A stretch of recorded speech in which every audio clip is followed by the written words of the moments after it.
Okay, pray.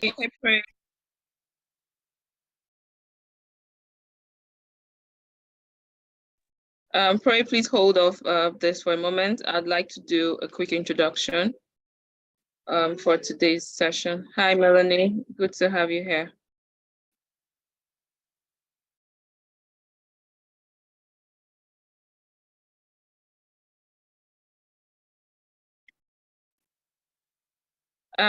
Pray, you can stop sharing right now. I'll let you know when we're ready. Thank you. So everyone, it's really great to have you here today for our Thursday speaker session. The topic for this week is stakeholder, capitalism, and sustainability. I want to believe that. Okay, so I want to believe that a couple of us have read the links.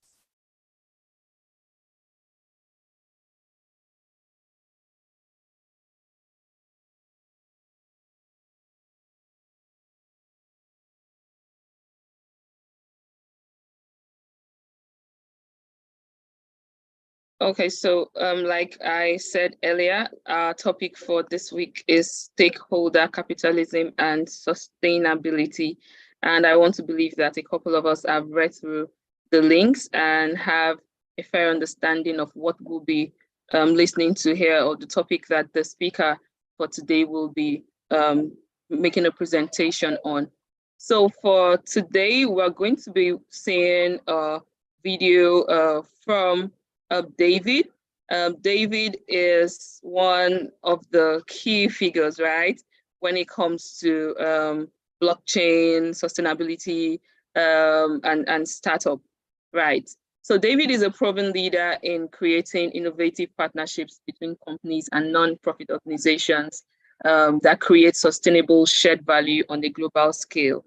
And over the last 25 years, David has worked for the International Olympic Committee and the World Economic Forum. He has created, he has curated, and he has led innovative communities that have changed the world for the better.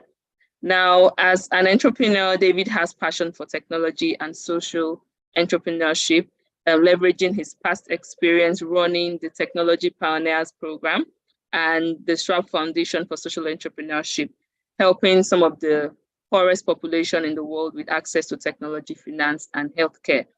Now, with ESG DAO, which David currently works with, David hopes to co-create a completely virtual organization for the future that builds positive externalities into everything it does. Our flat, lean, technocratic, decentralized structure optimizes the best of the world's diverse talents wherever they may be based. So now we'll be watching a video that has been recorded where we had David actually speak about stakeholder capitalism. He talked about regenerative finance and also did gave a whole new perspective to sustainability in the blockchain space and how it can actually be done. So that's what we'll be watching here today. And once we are done watching, we'll take some time and to get feedback from you. And if you have any questions, you'll be very free, very welcome to ask. So Pray, please go ahead and share your screen so we can start off today's session. 180 local hubs around the world, all working to improve their communities, as well as with organizations like the Schwab Foundation for Social Entrepreneurship. You can skip it forward at this point. Startups, providing access to technology, finance, and healthcare.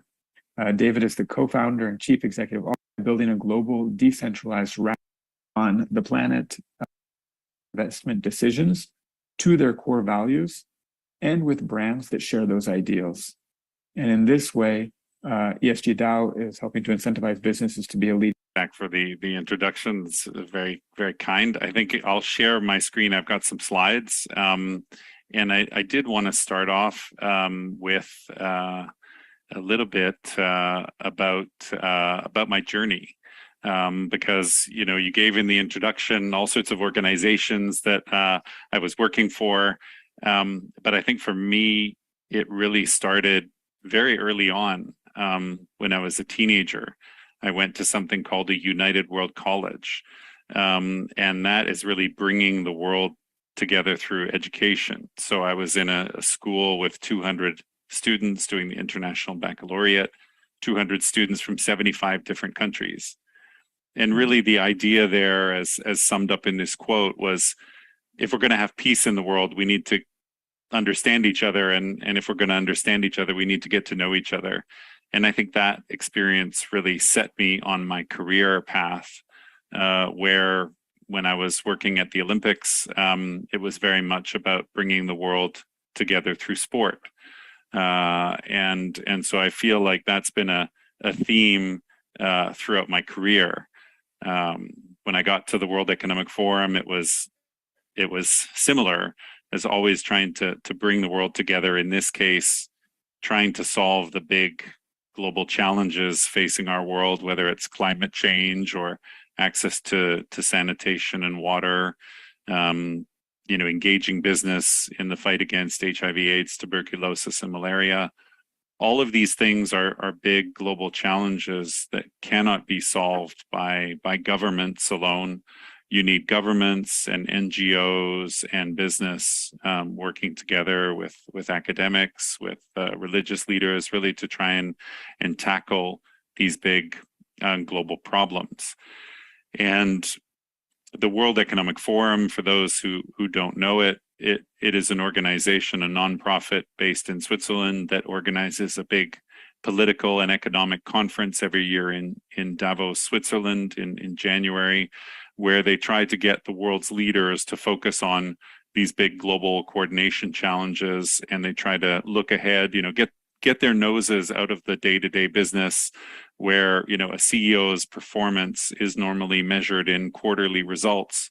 And the World Economic Forum tries to lift their heads up and get them to focus on things that are happening during the year and in the years to come, and really get them to think differently. And it starts from a premise that, the purpose of business obviously is to be profitable and sustainable and create jobs and all that good stuff. But there's a broader responsibility to stakeholders, not just the owners and the shareholders of the company. There is a responsibility to your employees. There's a responsibility to your consumers. There's a responsibility to take care of the communities in which you are doing your business and your operations. And there is a responsibility to protect planet Earth. And so I think I share this just because when I get to talking about the startup that I'm working on now, it's very much in the context of this career where I've always been a big believer in really diverse communities coming together and working on these big global challenges. And I think one of the amazing things about Web3 is that it provides some technological solutions and some technical underpinnings, some operating systems that actually allow for this kind of cooperation and coordination, which, if I'm honest, over the last 25 years of my career, it's sometimes very challenging. It's sometimes quite hard to get different countries and different groups working together to solve common challenges. So I'm very excited about blockchain and Web3 technologies. I think originally when I was working with the World Economic Forum, I was probably more of a skeptic, thinking that this crypto thing was probably just a phase and it looked like scams and Ponzi schemes. But when I began to discover the world of regenerative finance and the sort of fundamental rethinking that's going on around redesigning economic systems, I got very excited, and I knew that this was what I wanted to devote the next phase of my career to exploring and to doing. So while I was at the World Economic Forum, oh, sorry, go ahead, Zach. Do you have a question? I just wanted to ask, just because as we're kind of going into it, I know students may be posting questions kind of as you talk. And I just wanted to ask that would you prefer to kind of give the whole presentation and then come back to the questions? or would you prefer to kind of sometimes answer them? No, as I'm they happy come up? to. I'm just need to make sure I can see the chat here, because the way I'm presenting right now, I can't see the chat questions. No, So I can be a moderator, so I can, if there's questions that sure, come okay. up. If you flag the questions in the chat, that's great, because I'm sort of in presentation mode on my screen and I can't necessarily see them. Perfect. So yeah, I will happy stop to you if answer. somebody needs clarification on something. Super. Thank you so much. And if I'm talking too fast or too slow, let me know. Yeah. Awesome. I had one question, because you talked about stakeholder capitalism, you talk about the different stakeholders. What is like the older model that's potentially replacing, right? So the idea of stakeholder capitalism has actually been around for a long time. If you look at companies like Unilever, and other companies 150 years ago, there was much more thought and care. Maybe it was a little bit paternalistic, but companies sort of took care of their people. They provided housing, and so on in some cases, and there was just sort of a different view towards how you looked after and you were participating in the communities in which you were doing business.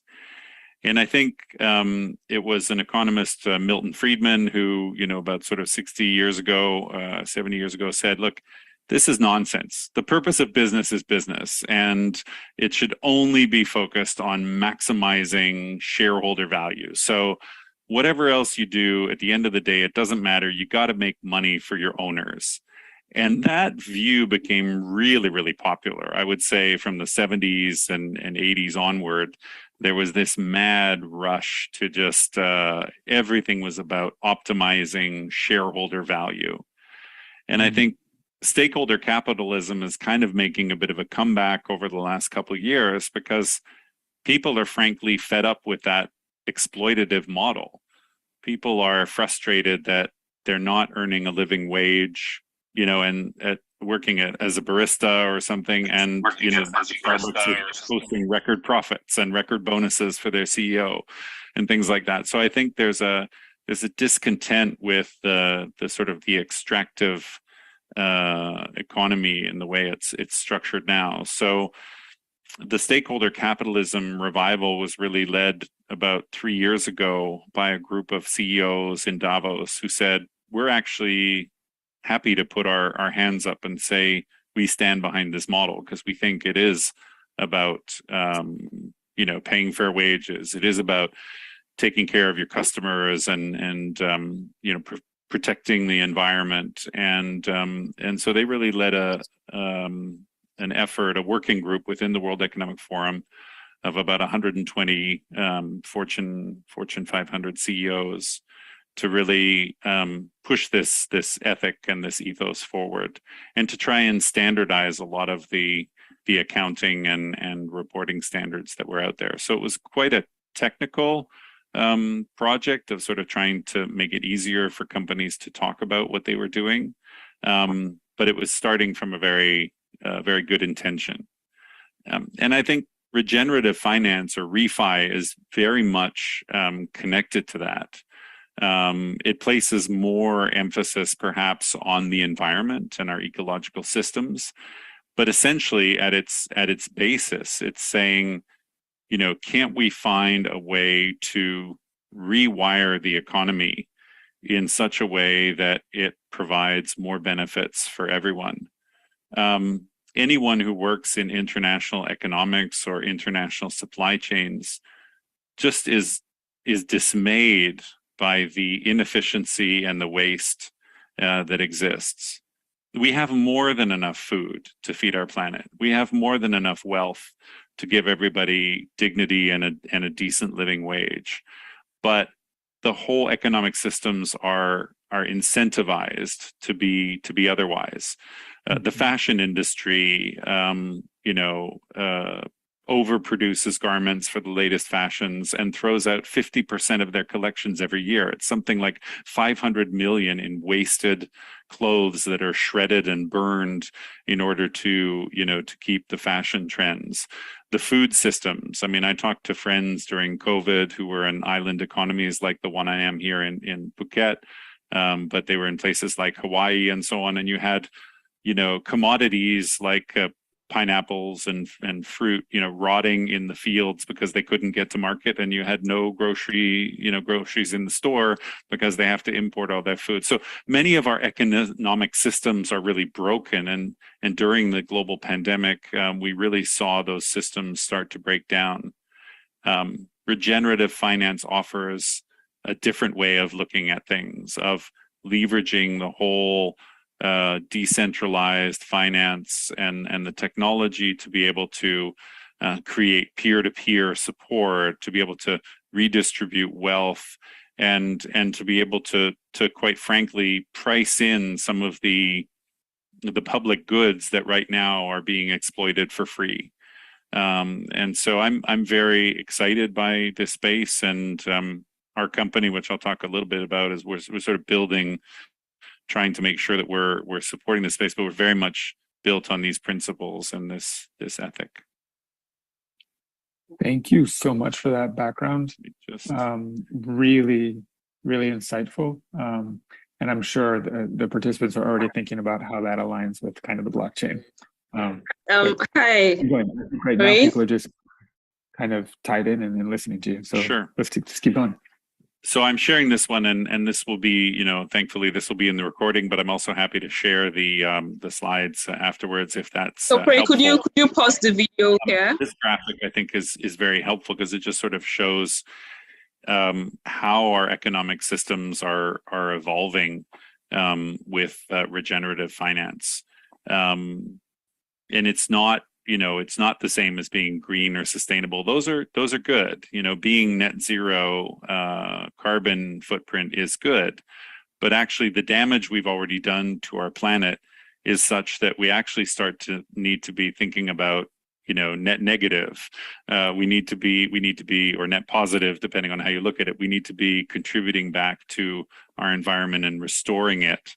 And I think a lot of this, as I keep saying, and I'll come on to some examples in the next slides, but I think it's very much about participatory governance. So really getting more people involved and being able to see these challenges and being able to really leverage the power that's out there. Because unfortunately, most of the old ways of solving problem sort of depends on so-called, smart people or experts getting in a room and trying to figure things out. And oftentimes the real knowledge is from people in the field. It's from practitioners. It's from people who are living and dealing with these challenges on a daily basis. So if we can find a way of including all of those people and designing from there, and then creating the economic benefits or the shared value that is then shared between all participants, it's quite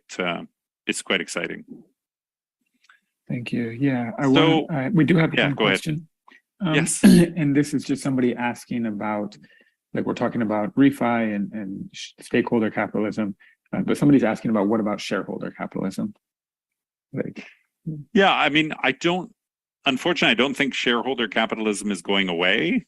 But as I say, I think there's a number of people and economies that are getting a little fed up with the extractive nature of shareholder capitalism. So, if you take, the basis of maximizing profit for your owners, you get the kind of tax loopholes that companies like Google and Apple are exploiting. I love their products. I think Apple's a great company, but it employs tax loopholes that allow it to save hundreds of millions of dollars of tax in the country where it's selling its product, in the countries where it's operating. And the problem is, if you don't have tax funding, you don't have good schools, you don't have good healthcare, you don't have the infrastructure necessary. And so, ultimately it's not in the long-term interest of those companies, because they need a functioning infrastructure in those countries. And generally it's government that funds that infrastructure. They need a functional education system that's going to produce graduates who can come and work for the company. But unfortunately, the shareholder capitalism model is really focused on short term. It's focused on quarterly results as your time horizon. And so CEOs are constantly under pressure to deliver greater and greater returns. And that comes at the expense of society and of the environment. So I think it will continue to exist as long as there are greedy and selfish incentives out there. But I would like to believe that its days are numbered, because it's just not sustainable in the long term for either the planet or for our societies. And we see those fractures already appearing in society, the rising income inequality, the frustration that people have over not being allowed to unionize companies and so on, or people working very hard but not being able to earn a living wage. We're seeing those stresses already emerge. Wonderful. Thank you so much for that clarification. Appreciate it. This, I was just sharing here a quote from my former employer, the World Economic Forum, and how they see refi and what it can do. But what I took away from this is, and what I wanted to focus on today, were sort of three areas where regenerative finance can really make a difference, and Web3 can really make a difference in terms of impact. And that's tackling coordination challenges, building inclusive governance, and creating abundance and redistributing wealth. Those are, for me, the three areas that I see as being the big benefits, and also where I see some of the most exciting projects, which I'll share with you now. And again, these are projects that I am interested in and I care about. I'm sure there are many more out there. I mean, if you look at some of the efforts to track DAOs, things like Impact DAO and so on, there's hundreds of new projects and organizations emerging. It's hard to keep up with sometimes, but I'll focus on some that I think are useful. The biggest coordination challenge I think facing our world is climate change. I mean, it's one of these things where we know the problem, we know some of the solutions, but it's really hard to get people working together. And there's a combination of sort of voluntary efforts that people and companies are undertaking, and there's more and more compliance measures coming out from governments around the world. And I think you need both. But in the voluntary carbon market side, there's tremendous amount of innovation happening, because one of the big challenges, it's a market challenge, which is, we know that trees sequester carbon, and there are other things, algae and mangroves and different ways of capturing carbon and taking it out of the atmosphere. But making sure that those trees are accounted for, making sure that the positive benefits are correct and not double counted. This is something that is just perfectly suited for blockchain, because you can put the square meter of land, you can put in the verification and the measurements, and then be able to trace and make sure that doesn't get chopped down or doesn't get sold to more than one company. So there's some great companies out there and projects. Moss, oops, sorry, there's a typo there. It's just Toucan. Flow Carbons is a new one coming out. And here, on the positive side, all these projects are creating more opportunities for companies to be able to offset the negative impact of their operations. I mean, essentially what happens is, when companies measure how much carbon dioxide they're putting out into the atmosphere, how much greenhouse gas they're emitting from their operations, the first thing they should try to do is reduce it. But sometimes you can't reduce that down to zero. And so then you have to compensate for the damage that you're doing by protecting a piece of forest or planting some trees or other things that will then offset the damage that your company is doing. And while it's great to see all these projects emerging and increasing the ease with which companies can do this, we're starting to face an issue that we just don't have enough high quality supply.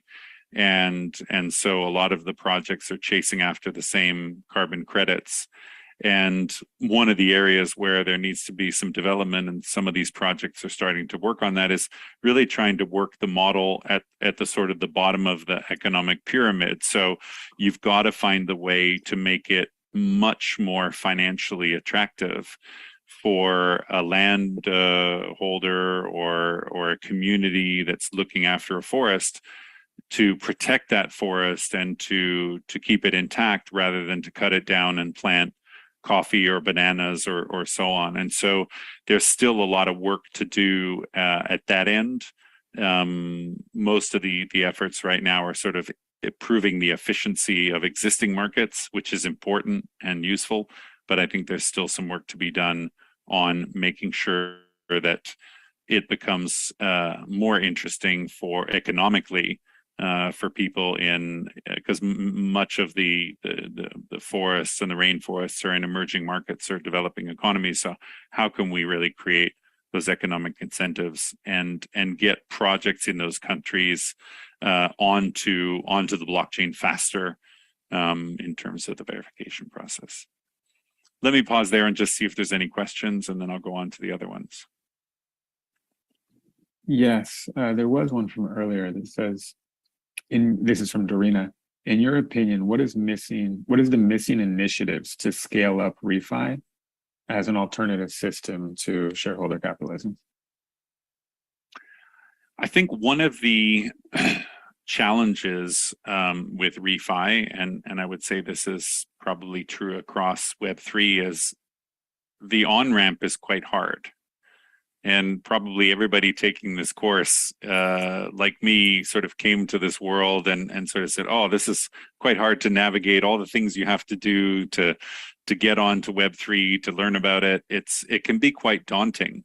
And so I think there is, in general, a sort of a mass adoption challenge with some of the Web3 technologies, especially the consumer-facing one, or the sort of user experience is quite tough, and it still feels quite risky. If you put in the wrong string of characters, you end up sending your stuff somewhere, and it's not as easy as making a bank transfer or so on. And so a lot of the benefits that are there in terms of decentralized finance and all that can bring are sort of challenged by some of the user interfaces. I think that's changing really quickly. I think there's lots of people working on lots of great projects working on fixing that. But it's true that I think that is a daunting, and that is therefore one of the hurdles towards regenerative finance being more widely adopted, because in the example I was just giving, if you're going to then make it really quite straightforward for, and economically interesting, let's say for a farmer to protect their forest rather than cut it down and plant commodities, you've got to make sure that they can have the wallet, that they can have the mobile device, and so on and so forth, that they then have a way to off-ramp whatever tokens or credits they earn through the system into real fiat that they can use in their own country. And so some of that sort of fundamental infrastructure is still quite challenging to deploy. But I'm excited that companies like MasterCard and other sort of established ones are really working on this and trying to create those bridges for financial inclusion. I think the other thing I would say is obviously there's a lot of vested interests in preventing refi from happening. So if you're a major corporation today and you don't really have a high price for destroying the environment, unfortunately, there are those who are going to make the calculus that it's better to just keep business as usual rather than paying the difference to have green energy or putting in place the control systems to make sure that there's no child labor in your supply chain. It's just too easy for businesses to turn a blind eye and to stick to the status quo. And so I think that's another challenge for the refi movement, is getting more people to really buy in and believe that. One of the things that I'm particularly focused on right now is trying to create the incentives for business, both from a public pressure perspective, so that people are demanding a higher standard from companies, but also from the rating agency side and from the investor community to say, actually, guys, you should be raising your ambition and, trying to do no harm in your business, first of all. Yeah, I think this is a great point. And this goes back to, I think, some of the problems that we see emerging from shareholder capitalism, where if my shareholders' capital is dependent just upon their returns, then if I start to change my model to maybe I'm hiring or I'm paying more, I'm taking care of my workers, or I'm thinking about my impact, maybe that shareholder return goes down. And then today it's such an easy thing for those shareholders to jump to a different company and say, well, we'll just put our money somewhere else where we can get a better return. So part of it, I think, is like you said, including more stakeholders, so that the company is not just responsible for giving returns, but also responsible to the workers, responsible to the customers, and responsible to the communities. There's a couple more questions I'd love to bring up. Sure. One says, Sergi says, how would one verify that refi efforts like reforestation or carbon capture, et cetera, before it's recorded or accounted on a blockchain? So in that one particularly, there are existing registers where data is recorded in a database. The challenge is that it's centralized and that it's sort of web 2. Which is fine. I mean, it does function, right? Just like one of the other classic use cases for blockchain is property titles and land registry. Those things already exist in the analog world, and they exist in the Web 2 world. I think what's exciting about blockchain is it becomes immutable and it becomes transparent. And so one of the things that we see happening in the ESG space, and that's environmental, social, and governance reporting, what we see is companies will make a big declaration and say, we're going to be carbon neutral by 2030. And then they get all sorts of positive PR, they get all the benefits from that announcement. And as they start to get into it, they realize that it's quite difficult, it's quite expensive, the progress slows, they don't actually progress. And then 2 years later, they quietly delete their press release and no one's the wiser. And I think what blockchain allows is for those commitments to go on chain, to be transparent and visible to everyone. And what we'd like to do is simply hold the companies accountable to those commitments, to say, you said you were going to be carbon neutral by 2030, you're 30% along. How are you going to get there in the next couple of years, and so on? So I think, again, there's things that putting things on chain and allowing it to be independently verified allows us to create different incentives and disincentives for corporate behavior. I want to just follow up on this with one question, because in terms of stakeholder capitalism, right? When we think about, not just the investors, but the customers, for example, how closely related do you think this is to tokenization? Right? Because when we talk about stakeholders, it's like, what stake do they have, and how is that going to be implemented?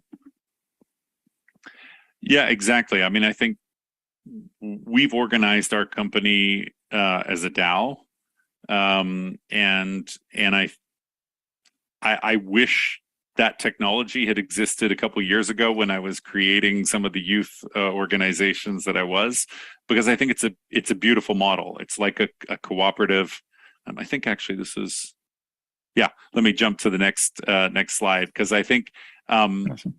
I'm very excited by the potential of DAOs, and what it essentially does is allow people to have shares of the organization, to have voice into the governance of a project or an organization, to benefit from the upside of that organization, and to do it in a really quite efficient way, because you can program the governance into the smart contract. Therefore, rules like, how many votes do we need to pass something? All of that is just handled automatically, and you don't need the sort of manual intervention from the leadership team. Mm-hmm.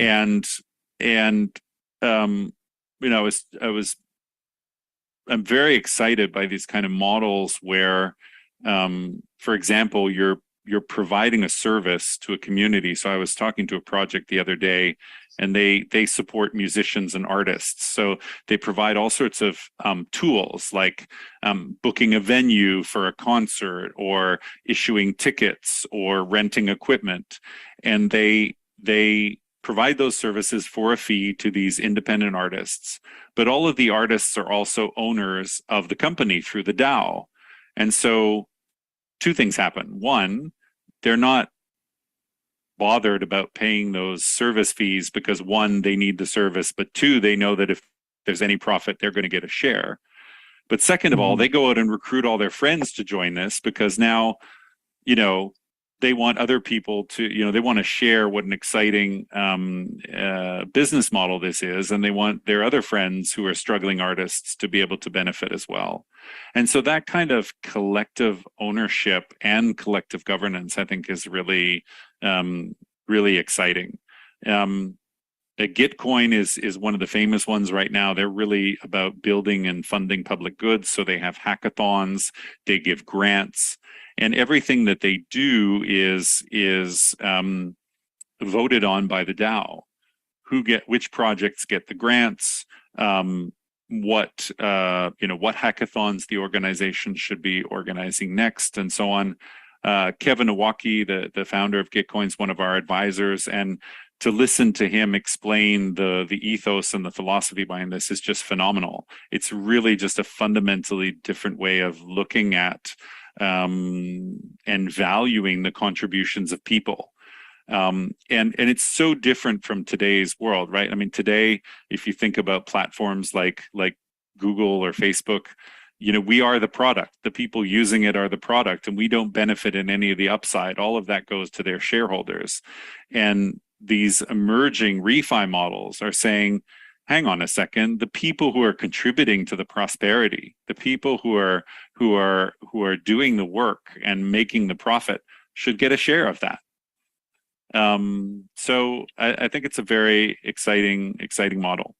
I think, again, like with the other slide I just shared, there are challenges. Let's be honest.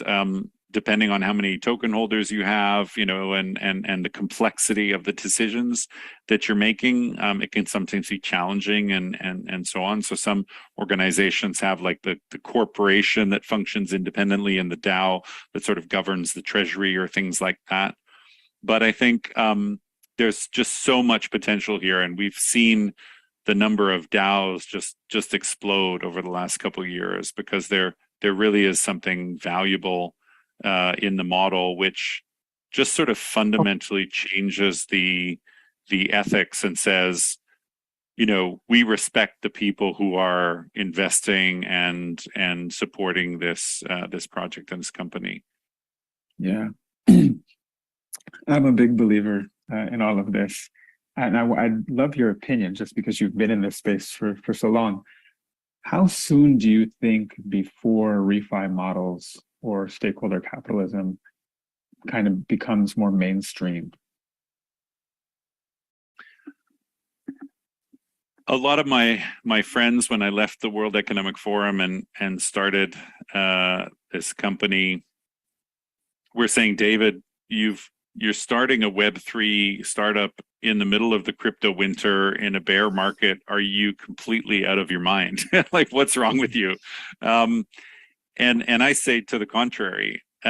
Although every market correction, and this one is no exception, every market correction has a lot of pain, and there are unfortunately people who lose money. There are unfortunately people who lose jobs. But if we've seen with all the previous market corrections, and I'm thinking particularly of the Web 2, or Web1.com boom, many of the most successful companies that are dominating that space came out of that period. And so what I think is right now during this sort of crypto winter, you're going to see a lot of projects disappearing because they're not creating real value. They don't have sustainable business models. But what is going to emerge, let's say in the next 2 to 3 years, is going to be some very, very solid, sustainable organizations with fundamentally different economics, and they will have enough users, to prove that this economic model can work.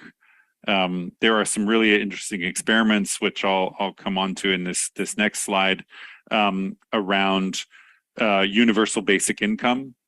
So really trying to connect people, who want to make donations to support at-risk communities, and how can you create, both financial services and also a sort of universal basic income to support people. And so I think, these have, like right now, I think Good Dollars maybe got 500,000 people on it.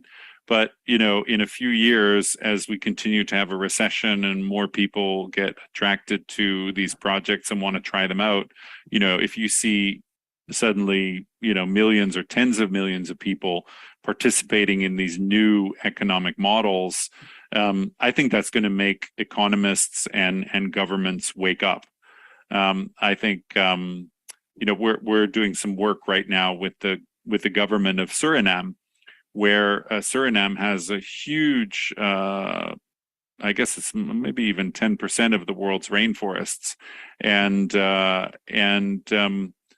they've been trying to get governments around the world to support them for protecting these rainforests, to say it would be far better for the world if we don't cut these down, but we also need our economy to function. We need to start mining. We need to start doing all these things, and none of the governments are stepping up to say, hey, we want you to, it's in our interest for you to preserve your rainforests.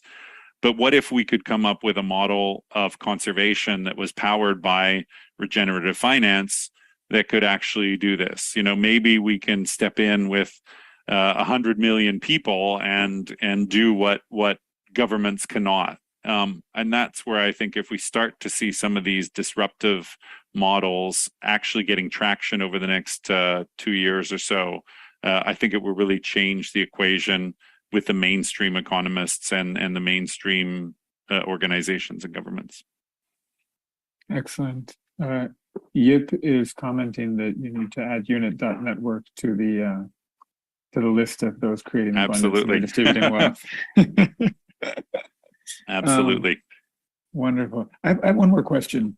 Yeah. In a traditional economy, we kind of separate customers and investors and the employees, right? And one of the big words in the last couple of years has been community, right? Mm-hmm. And when we think about stakeholders or we think about tokenization, how do you see the difference between customers and community?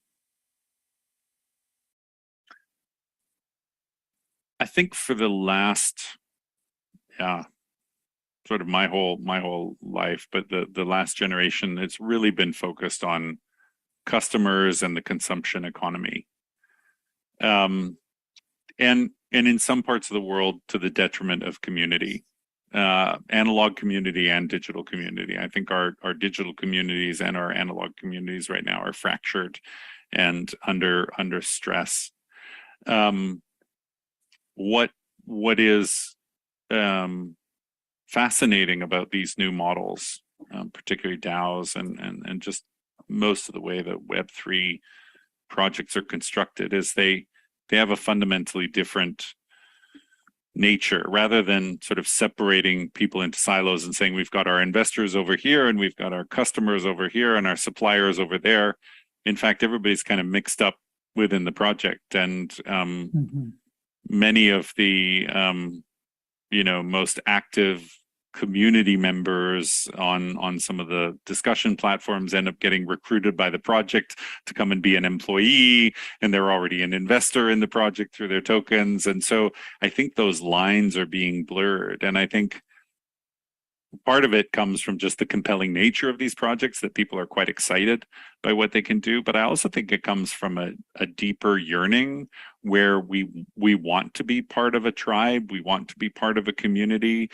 and we feel that maybe we're disconnected, and our communities, our local communities are somehow fractured, but we can find solidarity and like-minded folks online. So I'm a big believer in the whole sort of shift from consumption economy to sort of citizen economy or stakeholder economy, where people are wearing multiple hats, and they are investors, and they are consumers, and they are mentors and advisors and employees. I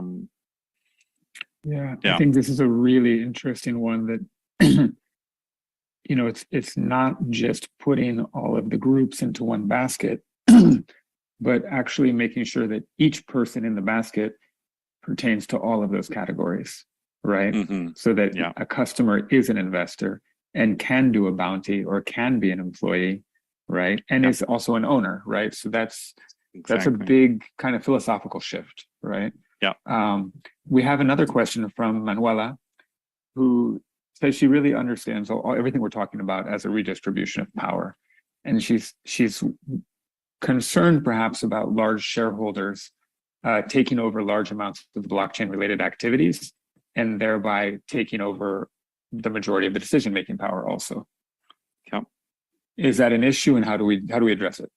It's absolutely an issue. And maybe I'll talk about how we're addressing it in our project, because I think this is something that we were concerned about. And just like in the existing financial systems, it's possible to accumulate a lot of shares or a lot of power and then exercise that for good or for bad. And I think the same thing can happen in a tokenized economy. It's no different. But one of the things we're doing with ESG DAO is creating a new rating system on how companies are judged. Today, the rating systems look at the risk of climate change on the company's profitability, right? So it's very much a shareholder capitalism model. But we don't think that makes sense. If you talk to most people, they don't want to know if the company is going to be more or less profitable, in the future. They want to know, is that company polluting? Are they making climate change worse, or are they doing something to make it better? So we want to kind of turn that inside out. And the way to do that is to really open it up and show the way in which companies are being, first of all, the way in which companies are impacting the world and society, but also, making those scores and, everything transparent, which we can do through the blockchain and through an open, decentralized database that can't be hacked, that can't be, taken down if somebody doesn't like their score. But to do that, we've put a DAO around it, right? Because we feel that actually this is a public good that we're creating. It should belong to the world. But of course, the danger could be that, let's say, a big oil company comes in and buys up a bunch of tokens and then tries to change the score to say oil is okay, don't worry about it. So what we've done is we've sort of created a DAO inside the DAO. So we have a DAO which is made up of expert scientists, NGOs, and business leaders, and they're like the guardians of the score. They're the only ones who can change the way in which companies are rated.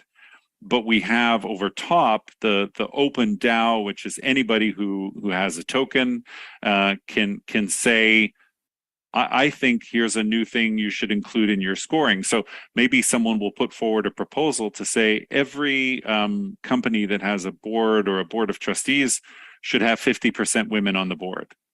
That's a great proposal, and it goes into the expert DAO, and they have to take a decision on it because everything is tracked. That we see that the proposal has been made, and then the experts have to decide whether or not that changes the score, and so on. So there are systems and structures and governance that you can put in place to mitigate against exactly that problem that exists, that re-centralization of power. And it just comes down, I think, to smart design and being really thoughtful about what you're trying to achieve. And again, the refi space has a real thoughtfulness to it.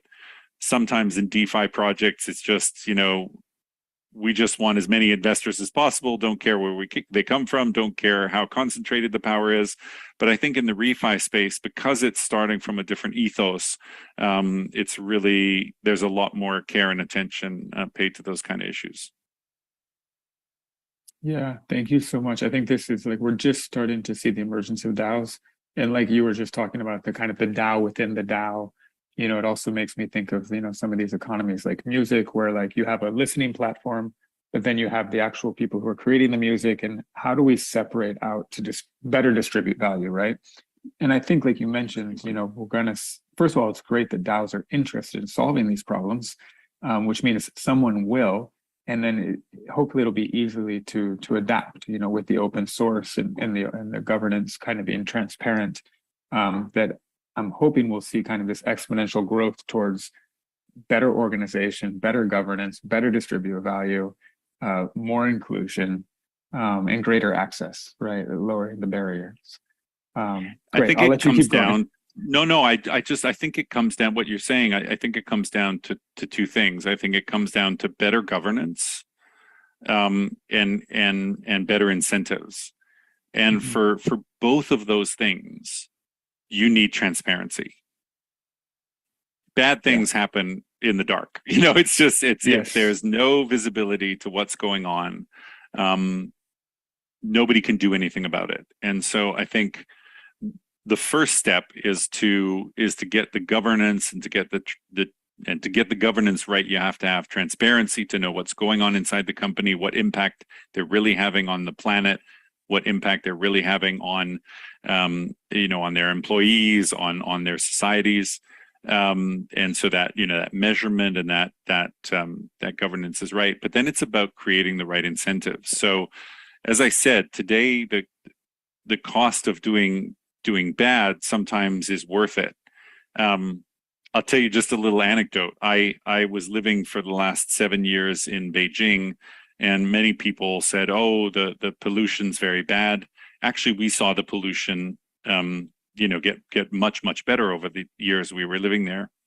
And I was talking to some government officials, and I was asking them how they did this. Was this a technological solution of more scrubbers on their power plants or so on? And they said, no, actually, it was a corruption issue. That in fact it was cheaper to bribe the environmental police than it was to buy the equipment to clean your smokestacks. And so as soon as the anti-corruption campaign started going against those corrupt environmental police, all of a sudden the companies had no cheaper solution, and they started using the scrubbers and cleaning up and meeting the requirements. So the governance, the law was already there, but it wasn't efficient. There wasn't the transparency. And as soon as that transparency about corruption came to light, we saw massive changes, and the pollution got much better.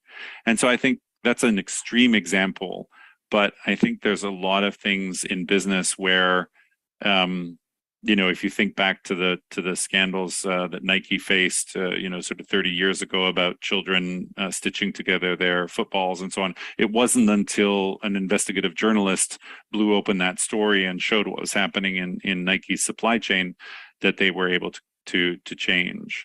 And so, I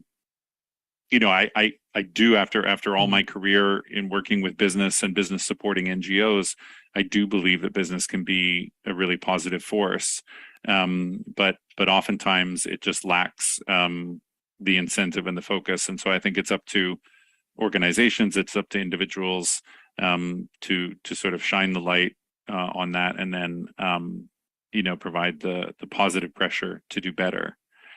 So these are some of our principles, and maybe I'll just talk, because I know we've only got 5 minutes left. I'll just talk a little bit about the structure and how this all comes together. So, we have a database, which is the score.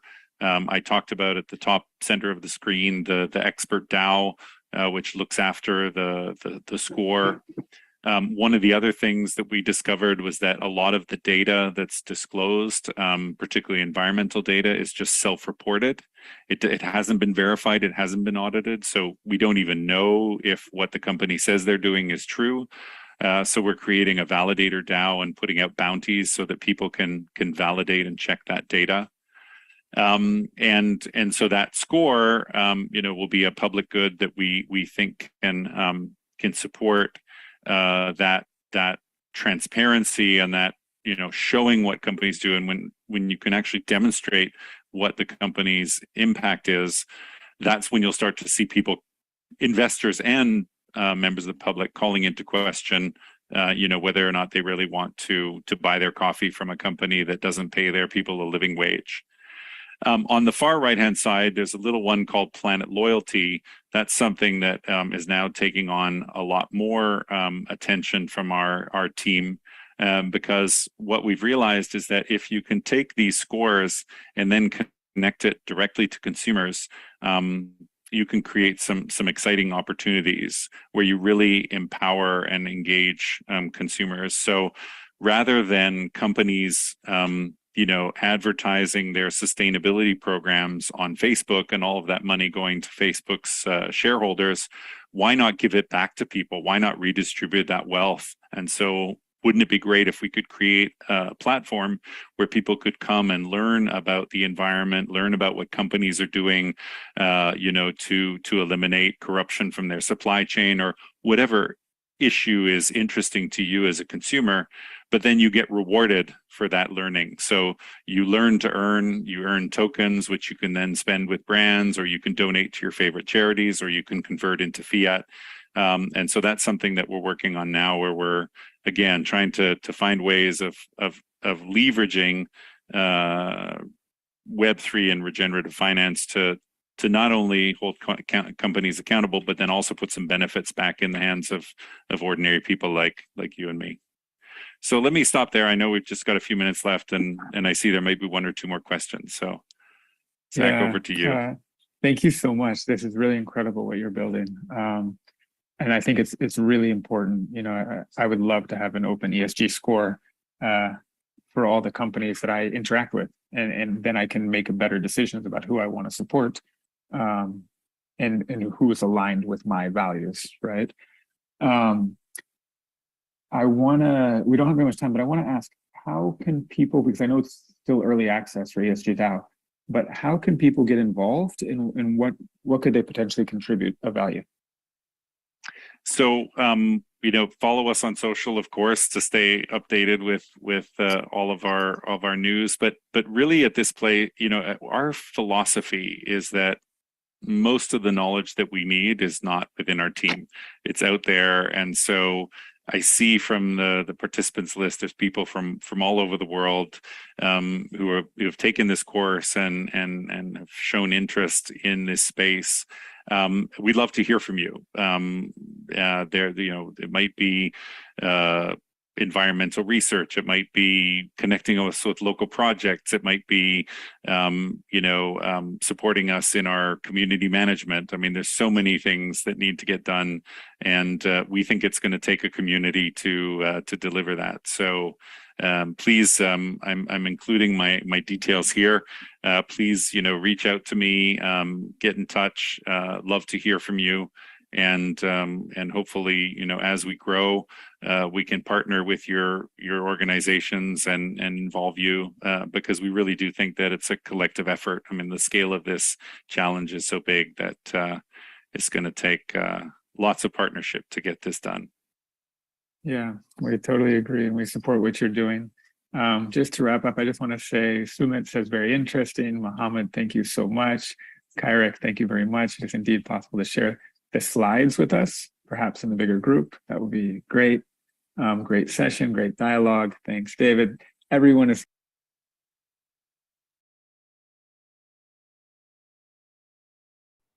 Hey, everyone.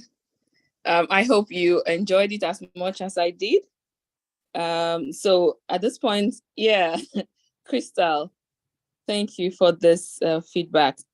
So I see there's a question in the chat about the global currency reset. So this is quite a theory, and it's not something I can really speak to at this time.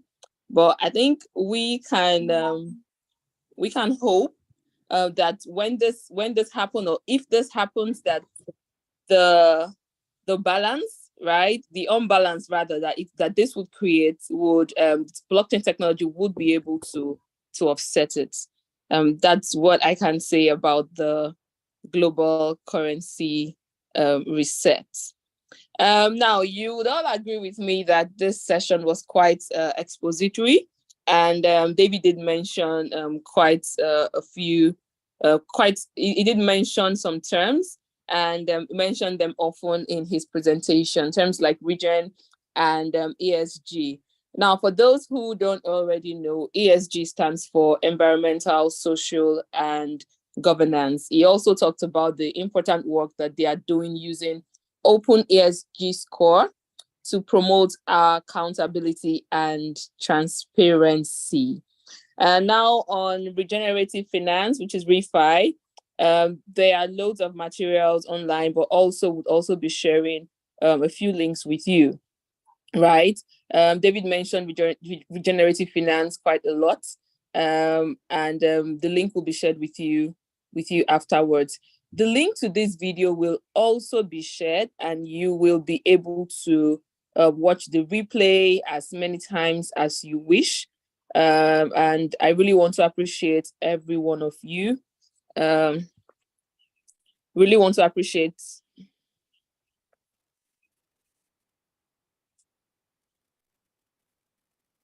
Okay, so I really want to appreciate every one of you for staying till the end of this session, and we really wait to see your response to this week's question in the Claim Your Certificate form. Now, tomorrow we'll be having a demo on CoinMarketCap. If you need some clarification, or you want to understand how to actually do your research about different projects on CoinMarketCap, please join us tomorrow, same time. The link will be shared in the Telegram chats.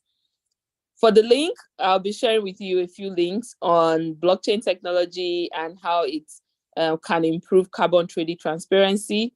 I'll also be sharing with you a link about regenerative finance, and also if you'd like to understand what carbon credits are and how they work, I'll also be sharing a link with you for that, right? So your questions in the chat, we will forward them, and hopefully we get responses, and we'll pass it on to you. Srinivasan, you have asked a question on guidance on how you can do business with carbon credits. I want to believe that with the links that will be shared afterwards, you'll be able to gain some insights on how to go about it. So thank you so much, everyone, for joining us today. We hope that you have learned a few things. And if you don't mind, we could take about 2-3 minutes to actually hear from you, your key learnings from this, right? If you want to put it in the chat, please feel free to put it in the chat. If you'd like to speak about it, what you have learned from this session today, please do so before we end the call.